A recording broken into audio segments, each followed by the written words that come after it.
All right, today we are joined by W.A. Bridges Jr., a former photojournalist from the Atlanta Journal-Constitution. Good morning, Mr. Bridges. Good morning. I'd like to start out by asking you a few questions, if I may. The first being, who would you say actually inspired you to be a photojournalist? Okay, the inspiration to become a photojournalist actually wasn't per se an individual.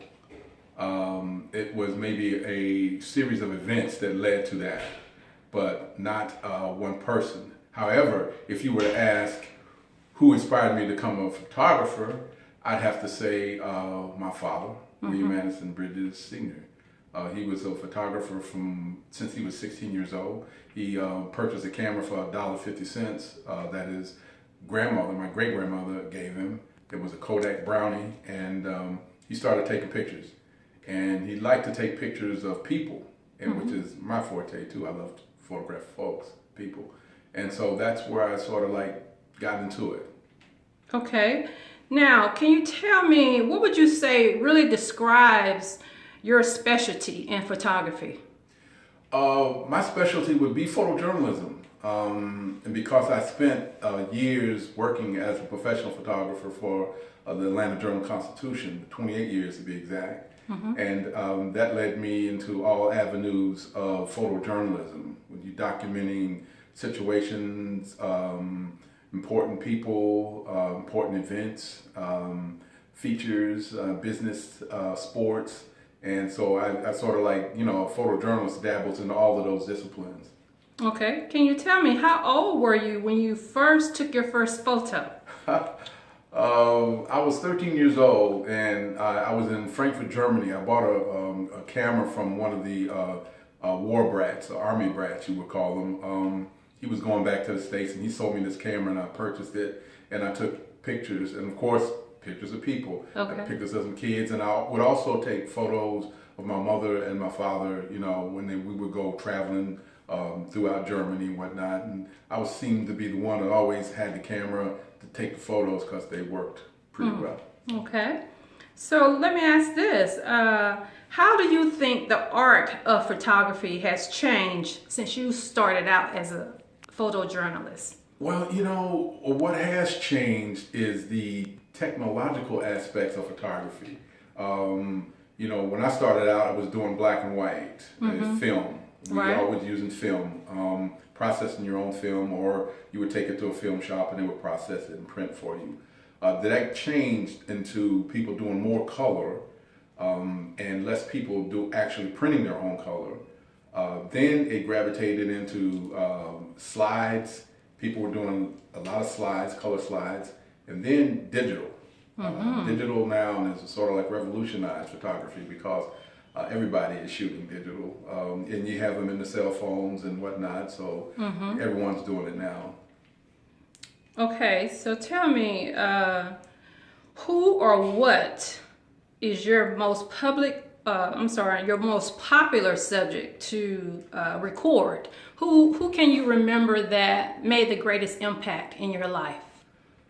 I'd have to say Nelson Mandela.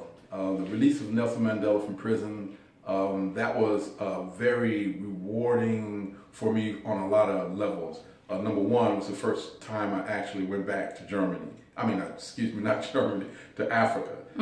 I hadn't been to Africa at all, and it was my first trip. And to go there under those circumstances, of course, the world knew about Nelson Mandela. I used to hear Gil Scott-Heron sing about him, and Bob Marley and Stevie Wonder, and his plight is well known. And so for the fact that he was being released from prison, to be able to go and record that, document that, was just exceptional for me. And to be there when he actually walked out of prison, to see that right there for that moment, that was just fantastic. Yes, I'm sure you have great memories of that moment in time. Yes. Oh yes, I can actually. I remember when it was coming out, I said a prayer, and I prayed that I knew I was there to photograph him, professionally, but I prayed that even if I didn't get an image, it was okay because I was just thanking God to be able to witness that moment. That's right. And then, of course, I did my job, and I ended up with a nice photograph of him coming out. But the importance of the situation superseded me actually capturing it. Yes. So it's very important as a photojournalist to actually capture those moments. I mean, are there any techniques to doing that? What do you use as a tool for capturing those moments? Well, you have to be aware of the situation you're involved in. Right. Number one, to be able to see it, because this is real time and things is happening on the seconds. And you have an instrument, a camera, that's going to enable you to capture something at a fraction of a second. If you shoot 1/250th of a second. So you have to know exactly when that second is coming up to be the peak image that you need. Let's say for sports, for instance, if you're shooting sports, someone is sliding into second base, and that is the picture of the game, then you want to be able to have that moment, to be aware of that moment. Or it could be someone making a catch, or it could be someone sliding in a home plate, or someone hitting. Well, you want to be able to have the defining moment, and that's important. And in order to do that, you have to be aware of what's going on. You have to sort of like put yourself in a position to where you're unfolding as time unfolds, and then you know what image is coming up is going to be the image, and then you should be there and be ready for it. Absolutely. So let me ask, the instrument, or I should say the camera that you're using, what's your favorite brand? Nikon. So why would you say Nikon over like a Canon? Well, see, when I first went to the AJC, I had a Pentax, and it was a screw mount, screw on, and those are slow to screw it on, screw it off. But I couldn't afford any expensive cameras. Okay. So after 6 months, when I qualified to get a loan from the paper, interest-free loan to purchase equipment, I had the decision to go with either Nikon or Canon. All right. And I, for whatever reason, chose Nikon. And ever since I've been, with Nikon. And Nikon had then, I would say, and we're talking about in the 1980s, the best glass, when I say glass, lenses, and so I went with Nikon. Canon came along afterwards. Okay. And started to come up with Nikon. And then after a while, actually, some will say Canon actually passed Nikon. And so now you have a lot of photojournalists, a lot of photographers using both Canon and Nikon, because they're probably neck and neck. Oh, as okay. we speak. But I'm a dedicated Nikon guy. I'm always going to be there. So. Okay. Now, let me ask your opinion about professional photography today. Do you think that it is the profession itself, is it being impacted today by, let's say, the use of camera phones? What do you think in terms? Yes, it's been impacted today by not only the camera phones, but technology in general. The internet is another aspect of it. What has happened with the technology is that it allows more people to utilize a camera, whether it's in their phone or whether it's a point and shoot or whatever, a digital thing where they don't have to go into the dark room and process and whatever. They can use their computers to digitalize and have them on the phone, send them back and forth, Facebook, Instagram. So more people participate in photography, which is a good thing. Right. But the impact it has on the professional aspect is well, put it this way. If you are in an event and someone comes up with a picture, for instance, to give a good example, when Muhammad Ali passed away, I went to cover his funeral. Okay. They told the photographers, professional photographers with the news media and whatnot, that they had to stand in a certain area, certain place. Right. We didn't have access to where the crowd was. Okay. Viewing the body when they brought his body in for the Muslim ceremony. The people on the front row had the cell phones. Right. And they used the cell phone cameras to photograph the event.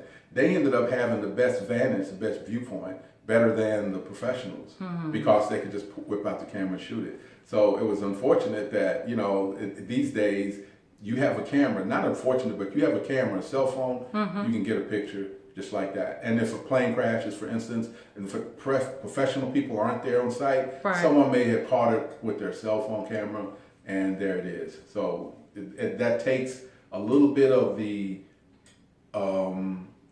workload from a photographer, a professional photographer. You know, our staff at the newspaper was like maybe 35 in its heyday. Now it's about 5, and they survive with that because they can get a lot of pictures from other people that, you know, send their photos in that they caught an event. So that happens. All right. So now let's talk about, let's say someone is watching this video and they have children that might be interested in going into professional photography. What advice would you give to a young person starting out? What would you suggest to them as some needed courses that they need to take? Well, first off, I would say that if an individual is interested in photography and has a love for it, that's the basis, the foundation. Okay. Because you're going to do something that you love, you're going to do it well, and you're going to be serious about it, and maybe try to find a way that you can make a living from it.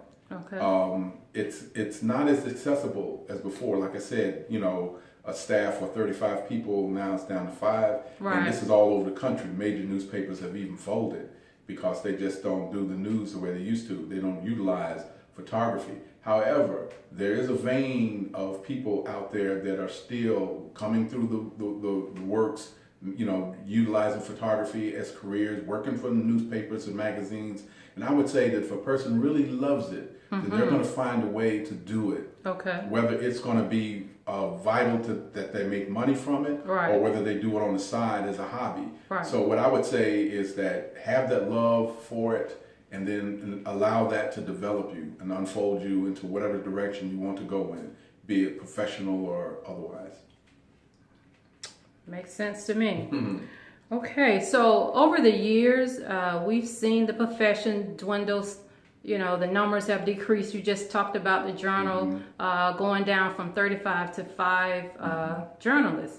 So what other options would you say the photojournalist areas could be utilized in? Not necessarily with the newspaper, but there are other industries. Right. Well, for one, now, for instance, when you have the protests in the streets that you've had, whether they be Black Lives Matter, over the unfortunate situations that are occurring in a lot of the black communities and whatnot, and there's protests and whatnot, people have come out and they've come out with their cameras to photograph these things. Right. There is documentation is very prominent in these days, especially these changing times. Right. So coming out with a camera, photographing those, putting them online, putting them on Facebook, that's an avenue for you. You may not be getting paid for it, but you're actually documenting the works. And that's very important to people. So I would say that is a good avenue to pursue, just so you can to be able to document situations.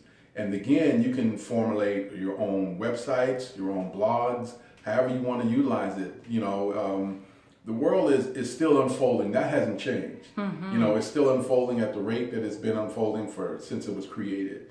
And in doing so, there's so much to see, you know, so many areas. And now, especially since we are plugged into the world as a whole because of the internet and because of technology, people want to see it. And so the documenting it is always going to be prevalent and relevant to everybody. All right. So, Mr. Bridges, I want to thank you for taking the time to speak with me. What is it today that will cause you to pick up your camera? I know you're in retirement, but what is it that causes you to pick up your camera today? You know, photographing friends and families and events that are endear to me. Like I was retired when Muhammad Ali passed. But I could not sit by and not go there and photograph. He's my hometown boy, you know. Okay. I'm from Louisville. And so I had to go there and of course take my camera.